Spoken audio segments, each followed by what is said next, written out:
mga kababayan, ang pambansang awit ng Pilipinas.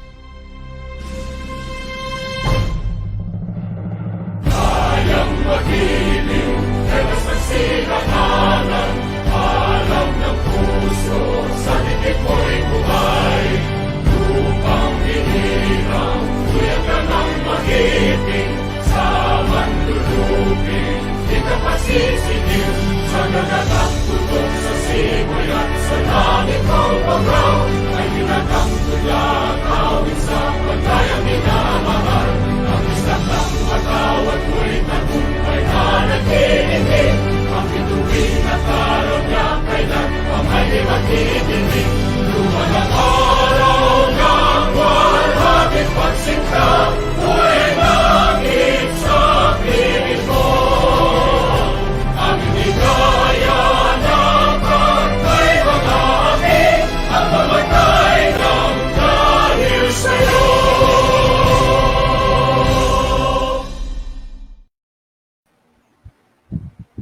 Let us put ourselves in God's holy presence. In the name of the Father, and of the Son, and of the Holy Spirit.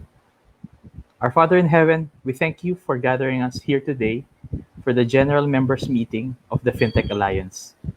Please bless our speakers and everyone in this meeting, and may you guide us in our efforts to bring financial and digital inclusion to our fellow Filipinos. May you bless our path and guide us as we endeavor to help everyone. And may you bless all of us here today. And we ask all of this in the mighty name of Jesus Christ, your Son, our Lord. Amen. Thank you, Ton. And of course, again, good afternoon to all our FinTech Alliance members. This is our 2021 general membership meeting to all the FinTech Alliance members. And we made sure that this activity will be made public. We are now live via our FB and LinkedIn and YouTube pages, as well as we are being streamed live through the various social media platforms of all our FinTech Alliance members, because this topic is very much, this is really very relevant and important to everyone, especially for those advocates for financial inclusion and digital literacy, insofar as the FinTech industry is supporting the programs and initiatives of BSP Governor Diokno and the entire BSP and the government in terms of promoting a sustainable digital economy for the Philippines. And we are very fortunate that this afternoon we have with us the newly appointed Deputy Governor of the Bangko Sentral ng Pilipinas, who will be tasked to handle and manage the newly created sector, which is called the Payments and Currency Management sector. And in fact, we are also fortunate that this will be his first public forum or public appearance together with the FinTech industry in the Philippines. So without further ado, I just would like to introduce our esteemed guest of honor and speaker this afternoon at our general membership meeting for the FinTech Alliance for 2021. His name is Mamerto Mert Tangonan. He's a very good friend of mine for over 10 years now. And as I've said, he's the head of the Payments and Currency Management sector of the BSP, tasked to address the interplay between digital money and physical currency and support the digital transformation of the country's financial services. He leads PCMS in maintaining the safety and integrity of the Philippine currency and integrity of the as well as ensuring a well-functioning payments and cash ecosystem that fosters long-term economic growth. He brings with him over 28 years of experience in digital and traditional financial services, telecommunications, technology, financial inclusion, and consulting services.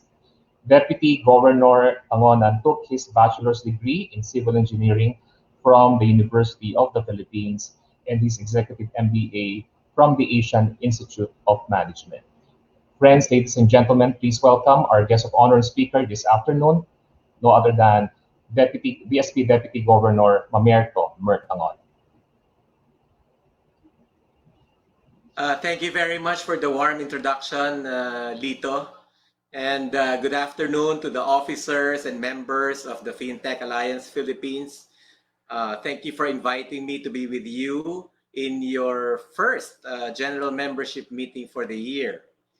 I understand that this is an organization of players in the digital finance space in the Philippines, working on expanding a sustainable digital finance ecosystem through innovation, collaboration, and interconnection, or what we also call interoperability, with the goal of promoting inclusive growth and financial inclusion. You know, these goals are very close to the heart of the Bangko Sentral ng Pilipinas. In our sector, the Payments and Currency Management Sector, or PCMS for short, contributes to the achievement of these goals. That's why I'm very happy to be here with you. So let me share with you more about our newly minted sector at the BSP. Our responsibility, like what Lito mentioned earlier, is to manage the interplay of physical currency and digital money. These two sounds worlds apart, but they are really one in working to ensure a well-functioning payments and cash ecosystem that supports sustained and inclusive economic growth. On the physical cash side, our sector performs overall currency management to ensure the continued public trust and the adequate supply of currency in a most cost-efficient way. Key functions include currency forecasting, currency operations, currency integrity initiatives, and currency and securities production. Interestingly, we also have the gold refinery. And because of our expertise in currency and securities production, we have also been tasked to print the national ID for all Filipinos. The other part of the sector oversees the payment systems and operates the payment and settlement service of the BSP, called the PhilPass.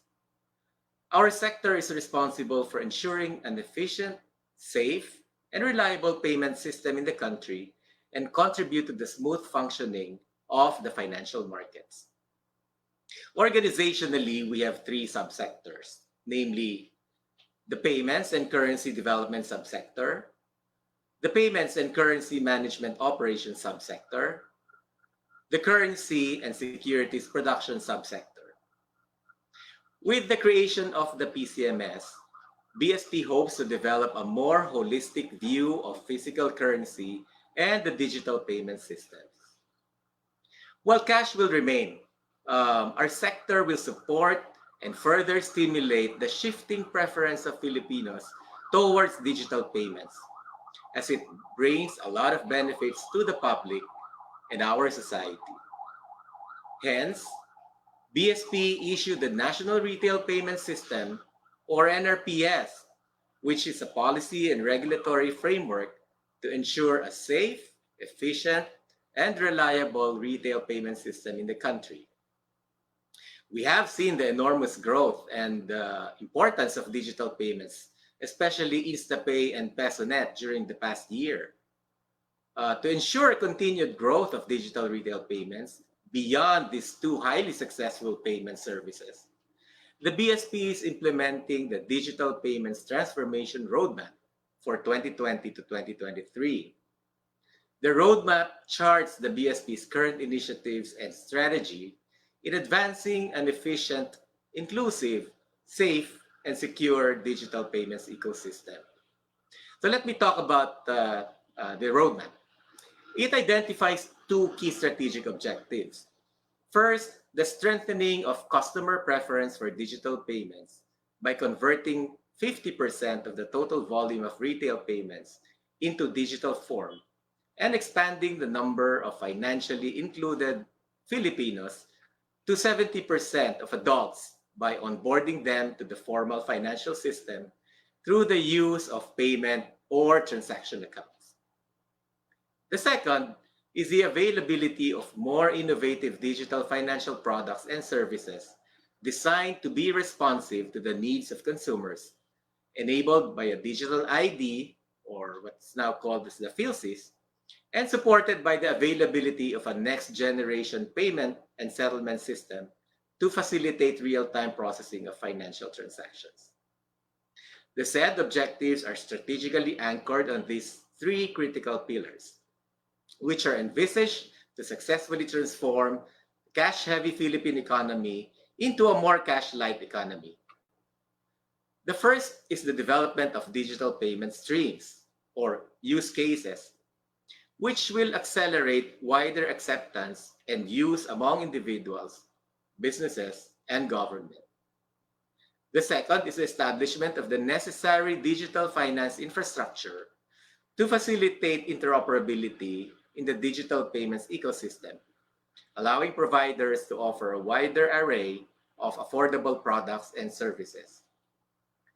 The third is the implementation of digital governance standards that will safeguard the integrity and privacy of consumer data and ensure appropriate governance and regulation of digital products and services. The roadmap also recognized the broader challenges to the development of a digital payment ecosystem and financial inclusion, key among which is the state of access to the quality of internet connectivity. This challenge may be addressed by exploring the use of satellite communications technology in delivering internet connectivity to hard-to-reach rural places. Our thrust to promote digitalization of payments is also strategically geared towards furthering financial inclusion as we view the two to be mutually reinforcing. They go hand in hand with each one enabling the other. With the launch of the Digital Payments Transformation Roadmap, we aim to hit two birds with one stone. We are securing the digitalization of payments and increasing the number of Filipinos with access to financial services. Now you ask, what can you, as members of the FinTech Alliance Philippines, do to contribute to these initiatives by the BSP and the PCMS? Well, one is by leveraging your technology and business expertise to bring digital financial services even closer to the remote areas of the country by opening transaction accounts for the people. Tell them and show them how owning transaction accounts and using digital financial services, especially payments, can help them improve their lives. Aside from expanding your reach, I would like to see you participating actively in the digital payments transformation rollout as we support the industry in launching new and exciting digital payment services such as the QRPH, merchant payments, the interoperable bills payment service, the request to pay service, and next year, the direct debit service. Toward these ends, the BSP, particularly our PCMS sector, will be happy to collaborate with you, support you, and help you be successful. Maraming salamat po.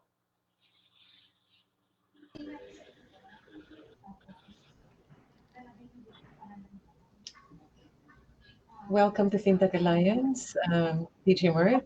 Thank you so much for accepting our invitation. Certainly, what you have mentioned about the roadmap of the e-peso or the arrangement on the digital is exactly the same as the alliance strategy and as well as the alliance vision, which is also into financial inclusion. Um, may I, Gay, no, can we go through already the Q&A here? Yes. Yeah. Okay. Good afternoon, DG Mert. Good afternoon, Yes. Gay. May I ask the first question, DG Mert? No. What difference are we going to feel in terms of costing? Like at the moment, the peso and InstaPay, peso not in InstaPay, they're actually free because of the Baro 1, Baro 2. And what we're expecting when you're trying to do a financial inclusion would be on the cost side and to promote more digital payments. Where are we looking at in terms of the costing? Will this be cheaper because they're like averaging about 50 pesos at the moment we're not paying it? with this transformation? Are you expecting cheaper way of doing digital payments? Well, first of all, we would like the services, digital payment services, to be available to the consumers who need them. Um, Not only individuals, but also businesses and even government. Um, so one component of to enable the industry to deliver these important services is, of course, to make it a worthwhile operation um, in order to be sustainable. So we, of course, expect that the industry will be charging fees for these services. Um, and we also expect that these fees be reasonable, um, enough to cover the costs, as well as to um, make a reasonable profit to also cover future investments in even innovating these services. So we recognize and support that, but our role to help ensure that the fees remain reasonable is to um, ensure an open and level playing field, or a one that fosters competition while also driving innovation. Mhm. So that should keep the fees reasonable for Yes. Right. consumers. Okay, over to you, Gay.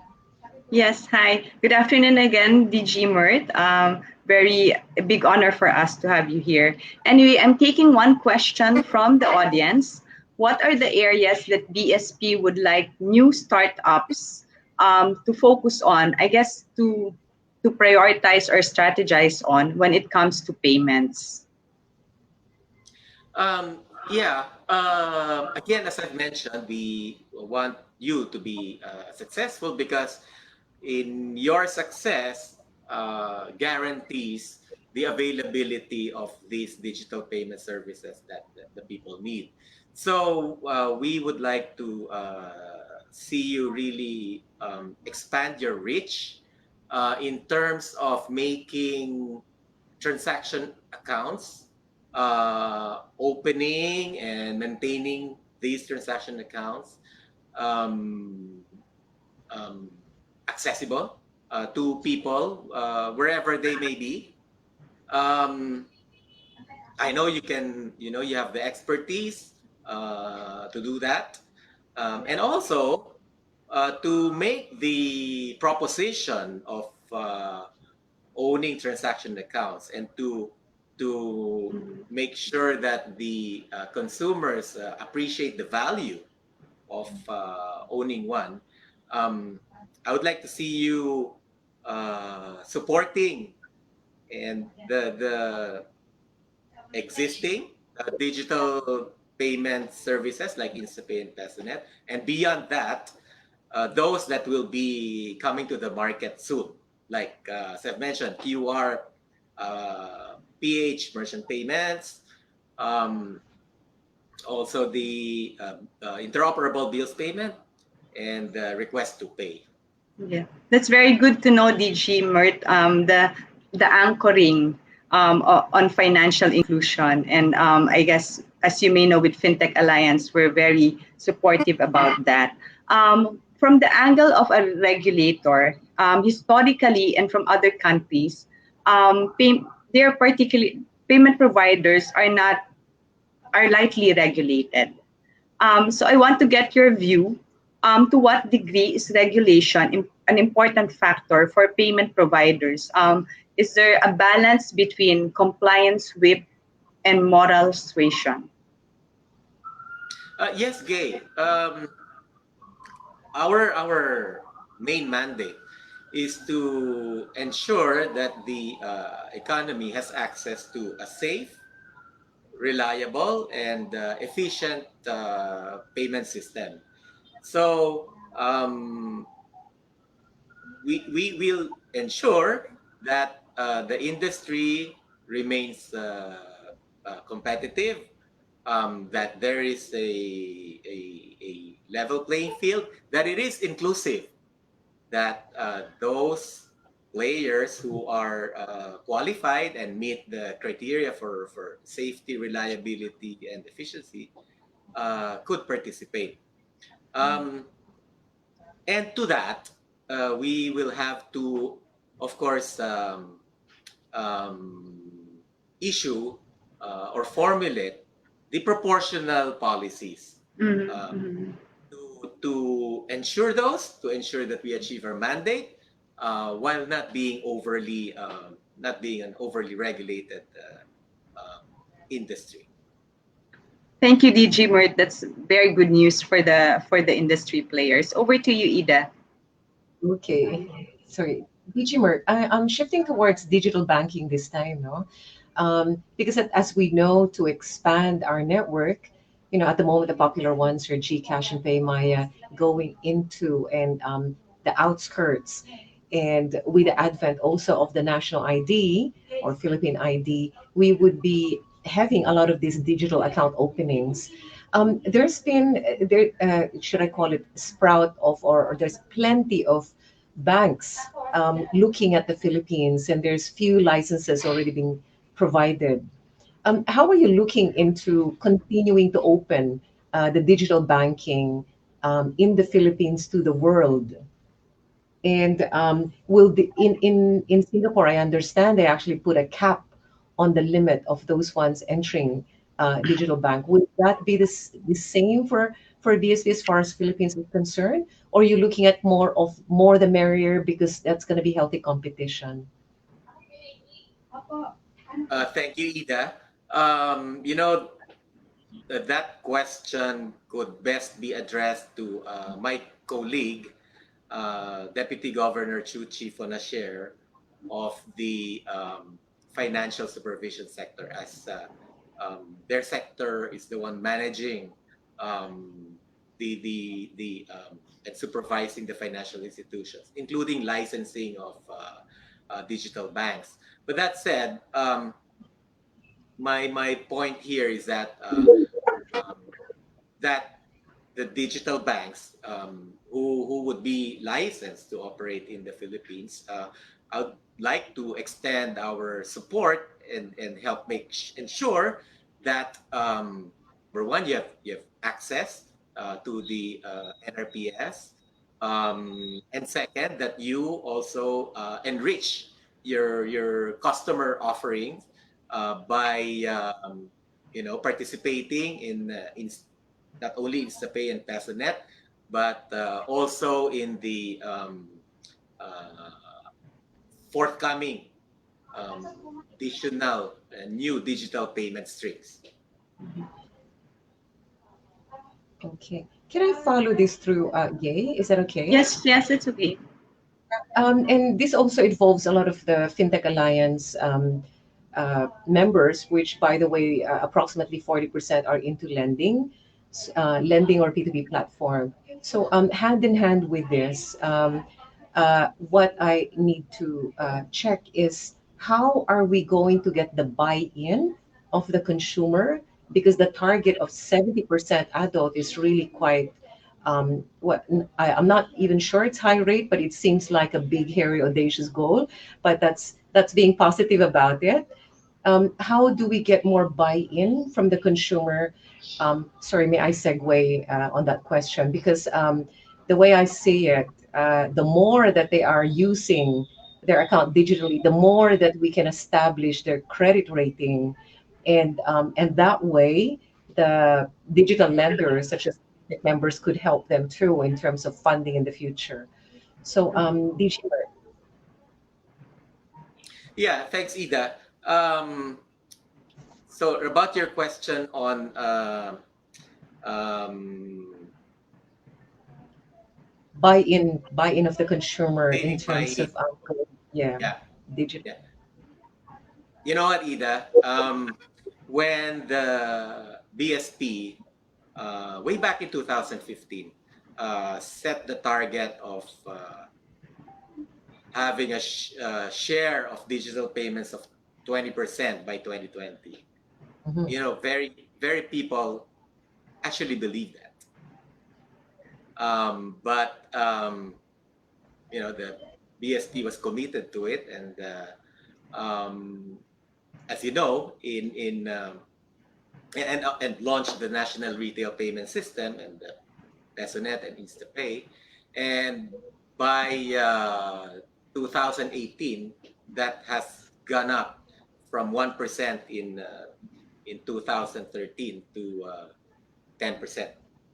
And in 2020, in indications show us, or recent measurements indicate to us that we may have come close or even hit the 20% by 2020 target. We're just, you know, reviewing the model and the results over and over again, just to make sure that you know, it is um, accurate, or a good estimate of what is out there. But yeah, so what I'm saying here, Ida, is okay, 50%, 2 years, yeah, may sound really, if I may use your term, audacious. But again, we're starting at a much better, or with a much better platform now, with the NRPS in place, and it has become more clearly understood by the participants, by players like you, and that makes it easier, and I would even say exponential, for more participants to come in, and we'll see emergence of more vibrant competition, and more innovation, and therefore those are the key drivers to for us to reach that share of digital payments over total payment transaction volume. So we're saying that's kind of realistic, not really that audacious. You mentioned about the Achievable. national achievable. Okay. You mentioned about the national ID. How can this impact? How can it help in terms of achieving this goal? Because I understand we already changed from two identification to only one. If you Mm-hmm. want to add on, expand on this, DG. Yes, Ida. That is very critical for us to reach the BSP's target of having 70% of adults owning transaction accounts or being financially included. For one, it helps players like you to reduce the cost of KYC, or know your customer. So that means um, it reduces your cost a lot to open accounts and onboard new customers.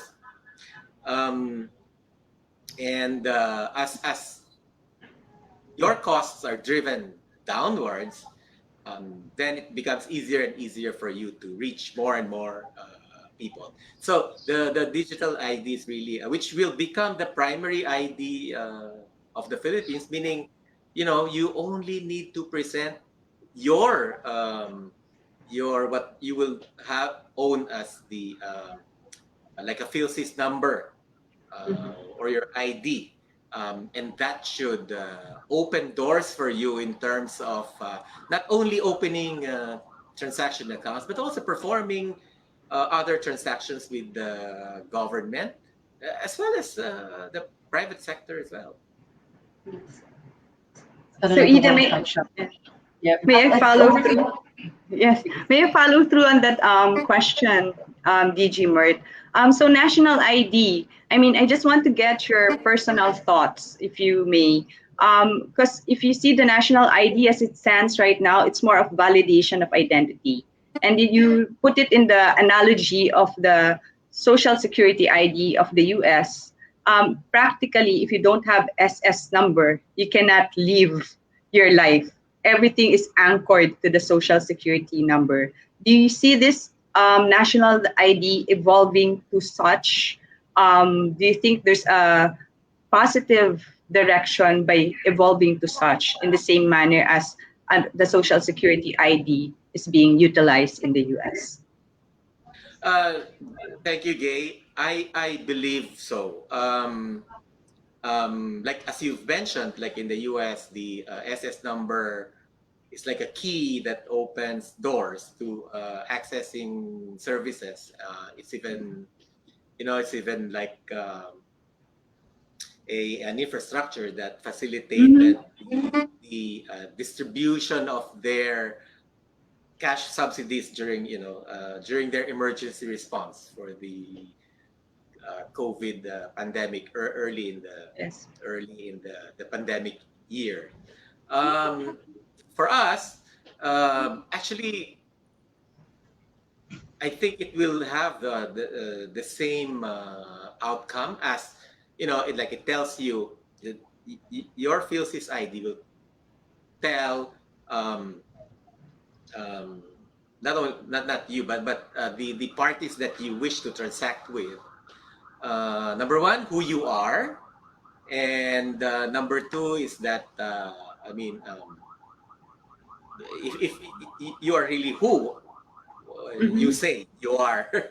Yes. So like if you're like Gay Santos, okay, great, but are you really the Gay Santos? So um, and so that immediately authenticates you and um, extinguishes all doubt about your identity, and therefore access to transactions that you wish your transacting counterparty would have access to, could really help them provide you the services that you're seeking. So DG Mert, in terms of, it seems like you're in favor of the more comprehensive utilization of the national ID. If correct me if I'm wrong. But that being said, do you think the country is culturally ready to have that expanded usage of national ID? Because my view is that it needs work in terms of Filipinos really valuing non-monetary assets that they own, and in this case, their identity. Is there any effort from BSP or even in the payments division itself to further that right mindset to value one's asset, not just because it's can be monetary, it can be translated to a monetary value, but in this particular case, it's the identity. Yeah, thank you, Gay. Well, I believe that all of us have the responsibility to um, communicate and ensure that our people really value this non-monetary asset. And it shouldn't be difficult, Gay, because like for all sectors of society, even with our low-income Filipinos who can easily um, be able to access subsidies and other forms of social assistance from the government through the use of these national ID. Um, so that is a direct benefit to um, our fellow Filipinos belonging to that sector, and of course to, I mean, people like you, Ida, Lito. Of course, you are already in a position to appreciate the ease by and the efficiency by which this ID could help you transact and get you what you want. Yes. So, DG Mert, I'm going to segue to the statement, data is the new gold, as you know. I'm sure you've heard about that. So data now is being monetized. And what is the specific role of your unit to ensure that, one, people are aware that their data will be used in a responsible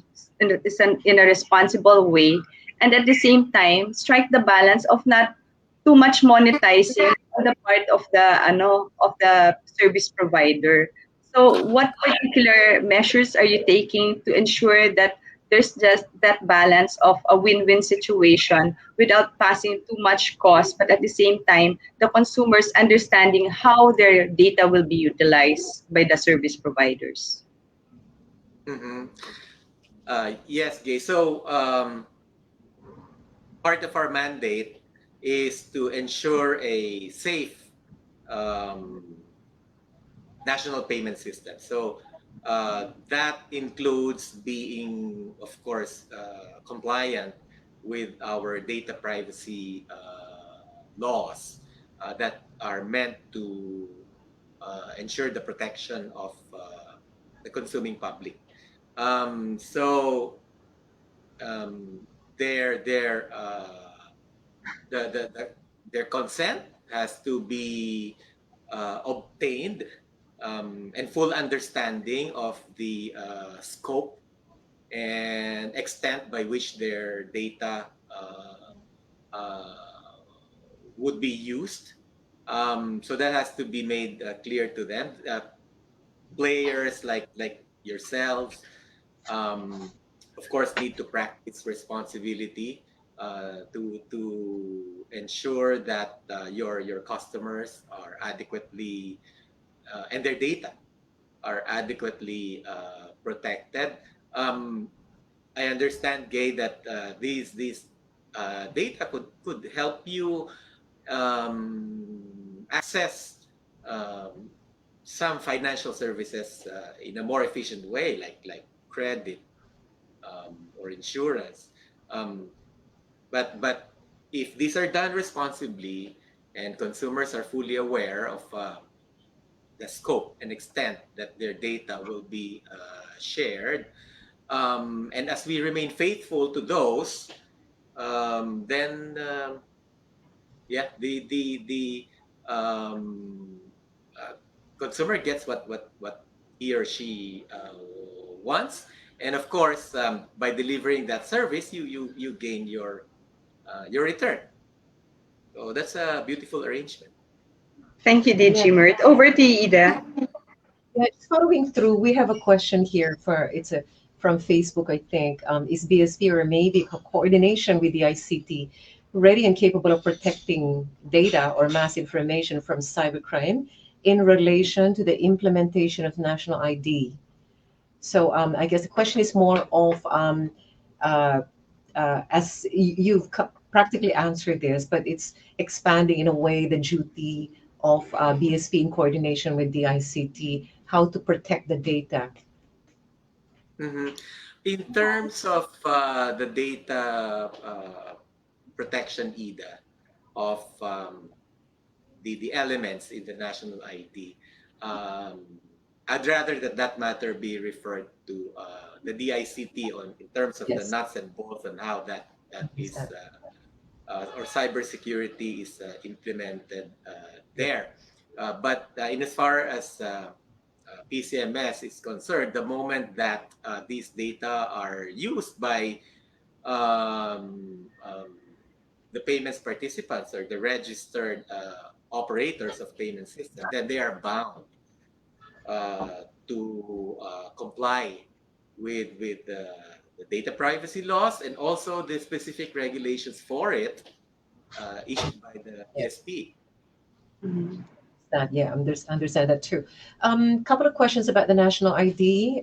One is, since you are with Banco Central, what about the financial companies um, not regulated by Banco Central? Can they use the national ID database? Can that be made available for them?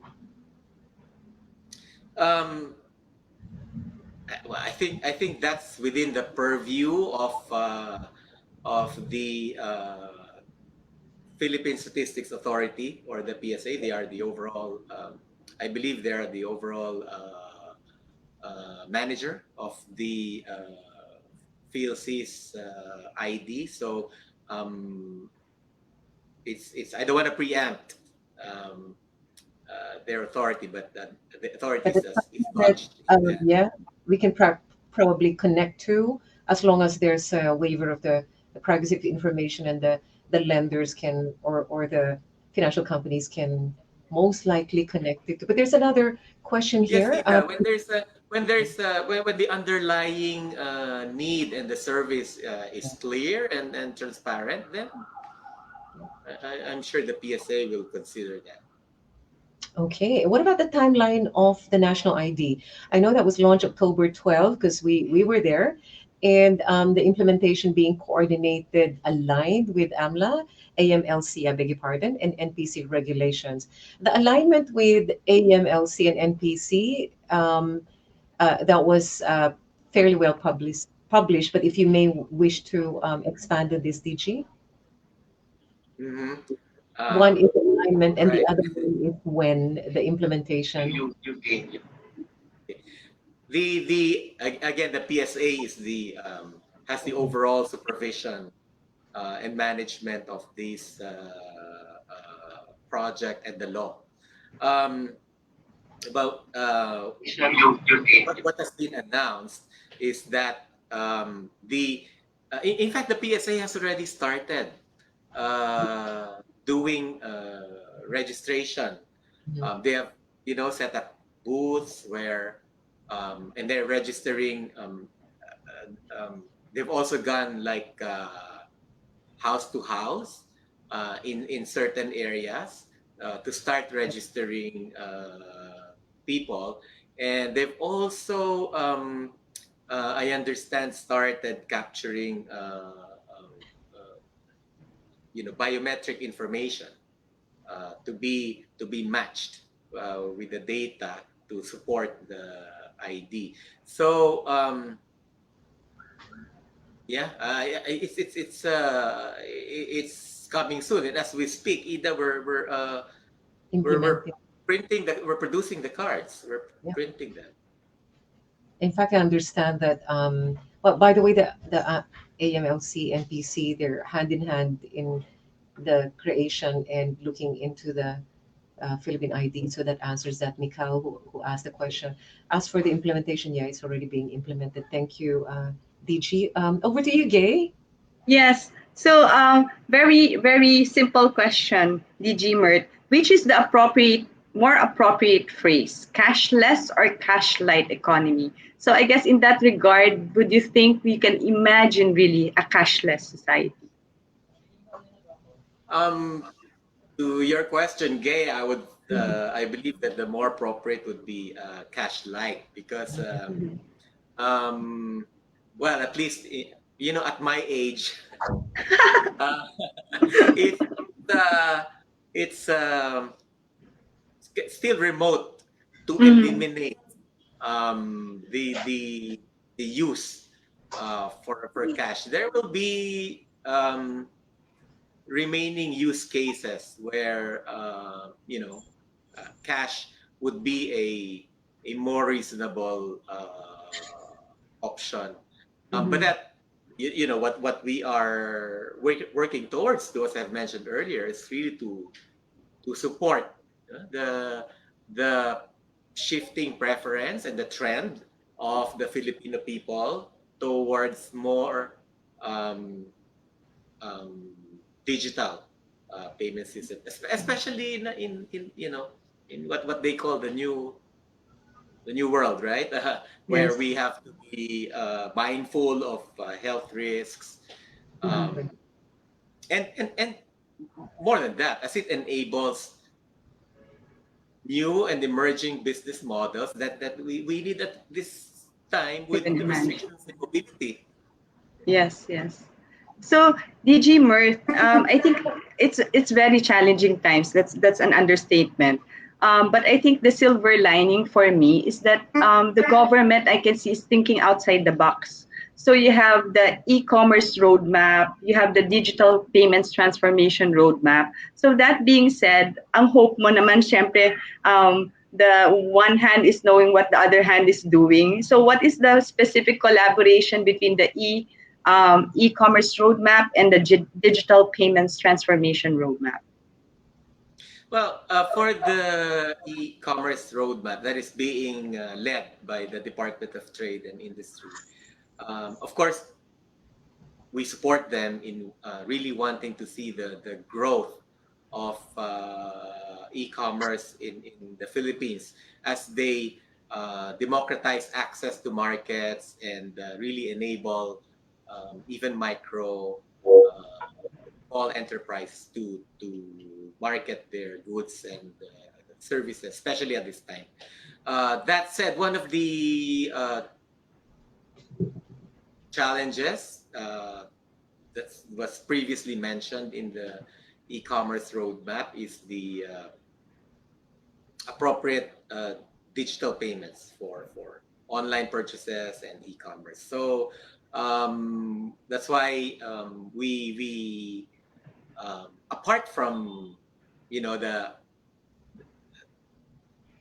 the method that we already are familiar with, like payment cards, we're the industry, and we're supporting them in this, is launching the QRPH, Mhm.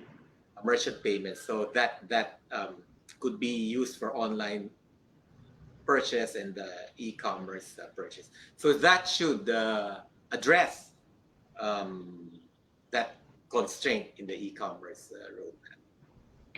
Thank you, DG Mert. Over to you, Ida. I think we're down to 10 minutes and then, yeah. There's still plenty of questions, but this time it's about the ECTs, which is also part of the digital transformation. Could you explain that particularly e-payment ecosystem on key cities, DG? Okay.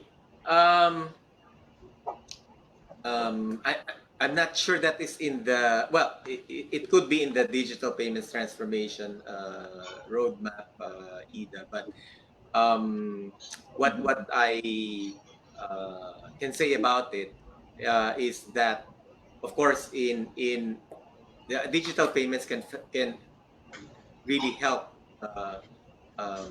LGUs and cities in terms of driving revenues, and also with the ease and efficiency of disbursing payments and also disbursing social subsidies. And I So understand, yeah. we would like to see more cities use more of digital payments. I understand the cities got the business portal, so that's part and parcel of the whole transformation. Um, okay, so just may I just have one more question? Just put it in layman's terms. There are farmers out there that would walk two 2 hours just to encash a check, and how they cannot yet appreciate the use of digital payments, that they don't really have to do that at this point. If you can expand on that, DG. Yes. So, well, the farmers need a lot of payment services for various reasons. Of course, number one would be to receive a payment for their produce. Second would be to spend for inputs, production inputs, or even pay labor, like agricultural workers, um, or even access insurance, particularly crop insurance for to protect themselves. So I hope that the industry and um, players like you make this accessible to the farmers. Um, y- there more than as of 2019, there's already over 52% of Filipinos owning smartphones. So really, people, even farmers, are already becoming more ready in terms of accessing digital payments. So I hope that you reach out to them and tell them the good news, tell them how easy it is, and provide them that service, and do what you do best. You build ecosystems around agriculture value chains that could help farmers, access inputs directly, um, help them consolidate logistical support services, help them access credit, um, and even crop insurance, or accident insurance, for that life insurance for that matter. Okay. So I think I just have one, Ida, one question to DG Mert, no, before, kasi I think we only have 6 minutes left. I think uh, I think part of the payments roadmap, because that is now your area of focus for the Philippines. One of the items that the industry is pushing is on the use of mobile number as the proxy account number, Oh, yes. where you would now be able to send money to anyone with any bank provider or mobile wallet provider using the mobile number in lieu of the account number. So maybe you can further expound on this, and this is actually a good news for everyone, because it would be very few of Filipinos would practically have bank accounts would actually memorize their long 15 to 16 to even 18 digit account numbers, no? But they'll be more parang alam mo yun, they would be it would be much easier for them to just send money using a mobile number. So can you expound on that as to when and how it would be implemented? Yeah. Um, yes, Lito, that certainly is a good service. I've seen that work so well in other jurisdictions, and the benefits that you mentioned, Lito, are real. That people in those countries really say that it makes it a lot easier for them to identify payees and have the confidence that they got the right payees. So they have more confidence in the service. Yes, I would like to work with the industry, to have that in a responsible and safe uh, manner. And if there are supporting digital infrastructures that may be needed, then let's work together to find the most efficient industry arrangement by which you are enabled, and the public can enjoy the benefits of this proxy service. Thank you, DG. Ida? Thank you so much, DG. May we have last words from you? Um, well, I'm glad that you invited me to the first general membership meeting during this year. I'm happy to interact with you once more, and give you a better view of what the new sector in the BSP is, and what our roles are. Um, so I guess my parting words, Ida, would be that we have a convergence of goals. We both want the same thing, and there should be nothing that can stop us from collaborating, and making sure that both our goals are met for our side, that it remains efficient, safe, and reliable payment service that you are going to launch, and also for you to discharge your responsibilities very responsibly. And yeah, I'll be happy to see you be very successful in this industry. Thank you so much. Thank you so much. Executive Yeah, so Director, wish to say something? Yes, thank you, DG Mert. It's a very great privilege to be interacting with you for the first time in a different role, and I'm very glad that Banco Central has someone like you in their entity, and I'm sure we're all gonna be working together towards one goal of promoting greater inclusion for the country. Thank you for your time. yes, Thank and of you. course, Thank you, Lito. Thank you, Ida. yes, yeah. Thank you so much on behalf of the entire FinTech Alliance, industry and the members. We would like to thank you once again, DG Mert, for giving us sharing with us your valuable time, and of course your expertise, your knowledge, and your vision, as well as your plans towards creating a sustainable payments landscape, digital payments landscape for the Philippines. And with that, thank you so much, and good afternoon to everyone. Good afternoon. Thank you. Thank you. Thank you.